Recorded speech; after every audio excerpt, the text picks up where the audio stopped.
Yes, ni the QuickTimes news rero nk'ibisanzwe nakagaruka. Izi ni breaking news tugiye kubagezaho muri akanya, aho Irani yagabye ibitero bya Misile kuri Israeli.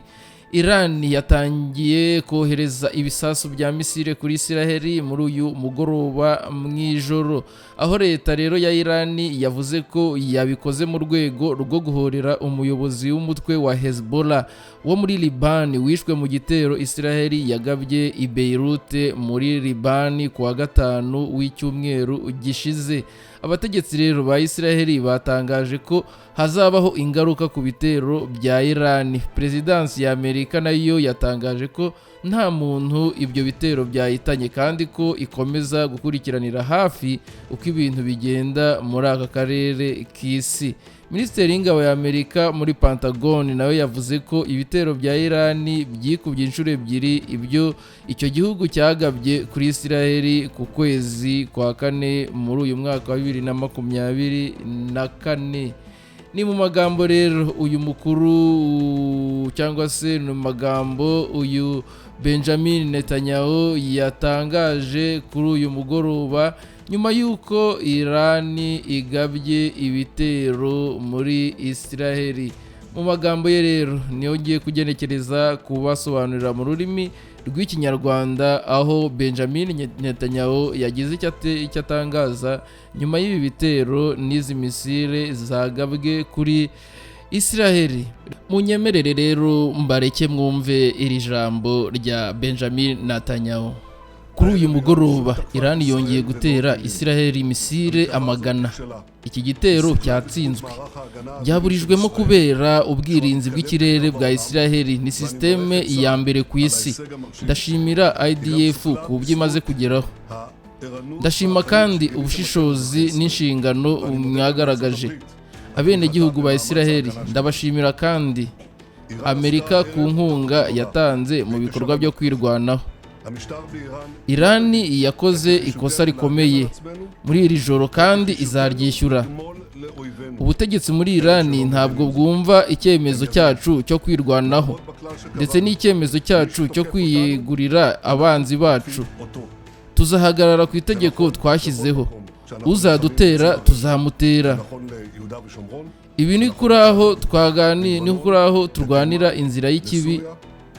Ibi ni ukuri kuri Yudaya na Samariya, banki y'uburengerazuba, ni kuri Gaza, Libani, Yemen, Syria, kandi ni ukuri kuri Irani. Tunyarukiye mu Rwanda rero hategujwe inama nshya izahuza abaminisitiri b'u Rwanda na Kongo muri uku kwakira i Rwanda. Hateganyijwe rero inama nshya y'abaminisitiri izaba iri hagati mu kwakira i Rwanda kugira ngo bumvikane ku masezerano azatuma habaho inama y'abakuru b'ibihugu mbere yo gushyira umukono ku masezerano y'amahoro. Iby'iyi nama byatangajwe n'intumwa ihoraho ya Angola mu nama y'umuryango w'abibumbye Francisco José da Cruz. Mu magambo yiwe yagize ati: mu rwego rw'ibiganiro bya Rwanda, Repubulika Iharanira Demokarasi ya Kongo n'u Rwanda kuwa 30 Nyakanga byashyize umukono ku masezerano yo guhagarika imirwano atangira gushyirwa mu bikorwa ku ya 4 Kanama. Ibi bituma rero gucubya umwuka mubi bishoboka kandi bigatuma habasha cyangwa se hashaka igisubizo kiganiriweho cyo mu mahoro kandi kirambye. Yakomeje avuga ko muri Kanama uyu mwaka Perezida João Lourenço wa Angola yaganiriye na bagenzi be b'u Rwanda na Kongo kuri buri gahunda y'amasezerano y'amahoro mbere y'uko amabwiriza ajyanye n'iyi gahunda aganirwaho n'abaminisitiri b'ububanyi n'amahanga ubwo bahuriraga i Rwanda muri Kanama na Nzeri. Mu kiganiro rero yatanze yibukije ko inzira ya Rwanda igizwe n'uburyo bwo gukemura ibibazo bya politike bihungabanya umutekano mu burasirazuba bwa Repubulika Iharanira Demokarasi ya Kongo, maze igaragaza ko hateganyijwe inama nshya i Rwanda hagati y'ukwakira aho hazaganirwa ku ngingo zerekanywe mu ntangiriro. Ni inama rero y'abakuru b'ibihugu kugira ngo hasinywe amasezerano y'amahoro yuzuye hagati ya Kinshasa na Kigali. Angola rero ibona ko ari ngombwa kwibanda ku mbaraga z'ububanyi n'amahanga zishingiye ku ngamba zashimangira intambwe imaze guterwa kuva gahunda yo kunga impande zombi yatangira. Iyi gahunda iri mu rwego rwo gukomeza ibikorwa byakozwe na Angola mu rwego rwo koroshya amakimbirane muri Repubulika Iharanira Demokarasi ya Kongo no mu burasirazuba bwa Kongo, aho imirwano ikomeje kuba hagati y'ingabo za leta n'imitwe yitwaje intwaro harimo M23. Umukuru w'igihugu rero cya Angola yohereje Minisitiri w'Ububanyi n'Amahanga Tete Antonio nk'intumwa idasanzwe Kinshasa mu gihe uwa nyuma yahuye na Perezida wa Congo Félix Antoine Tshisekedi kuri site de l'Union Africaine kugira ngo amugezeho ubutumwa bwa João Lourenço ubwo yerekanaga ibikubiye mu butumwa bwe mu binyamakuru. Leta rero ya Kinshasa ni kenshi yumvikanye ishinja igihugu cy'u Rwanda kugira uruhare mu mutekano muke ubarizwa mu burasirazuba bwa Kongo. Gusa leta y'u Rwanda yateye utwatsi ibyo birego, ivuga ko nta ihuriye n'ibibera muri Repubulika Iharanira Demokarasi ya Kongo, ndetse igaragaza ko icyo gihugu gicumbikiye umutwe w'iterabwoba wa FDLR wakoze jenoside mu Rwanda.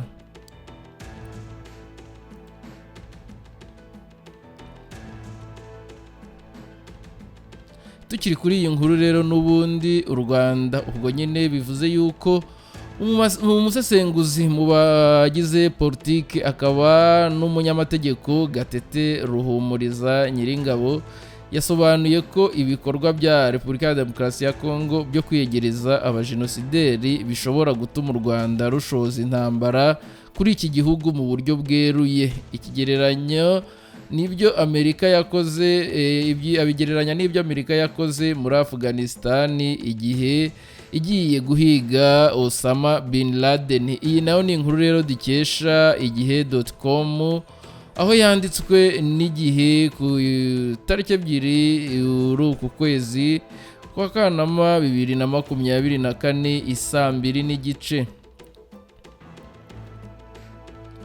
Muri iyi nkuru ndende rero ndagerageza kugenda mbanyuriramo muri make. Ni mu minsi ishize nibwo hamenyekanye ko umugambi wa Perezida Félix Tshisekedi wa Repubulika Iharanira Demokarasi ya Kongo wo mu kwakira mu gihugu cye, uwo mugambi wari uwo kwakira mu gihugu cye Abanyarwanda 6 bahamijwe ibyaha bya jenoside yakorewe abatutsi muri 1994.